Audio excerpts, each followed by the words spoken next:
बघा हे वीट बॅरियर आहे, वीट मॅट पण याला म्हणतात. तर हे आपण ज्यावेळेस शेतामध्ये लावणार आहोत तर आपल्याला ते तण जे आहे ते आपल्या शेतामधून जे येणार आहे ते बिलकुल आपल्या तण बाहेर येत नाही. यामधून वीट मॅटमधून तण बाहेर येत नाही. आता याच्या पुढची माहिती बघा, माझे मिस्टर सांगतील. सांगा.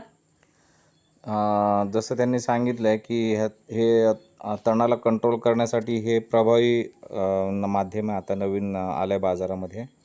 तर ह्यातून काय होतं की ह्यातून तण बाहेर येत नाही, पण तुम्ही जेव्हा ड्रिप इरिगेशन वगैरे करता तेव्हा तर वरनं ड्रिप टाकलं तरी चालतं. म्हणजे ह्याला जसं आपण मल्चिंग पेपरच्या खालून वगैरे ड्रिप टाकतो ना, तर ते टाकण्याची गरज नाही. मल्चिंग पेपरच्या खालून जेव्हा ड्रिप आपण टाकतो ना, तेव्हा ते ड्रिपमध्ये एखादं गळत नसेल किंवा काय त्याचं कुठे त्याचं काय बस झालं किंवा उंदरांनी खाल्लं तर आपल्याला ते कळत नाही आपल्याला ते मल्चिंगच्या खाली असल्यावर.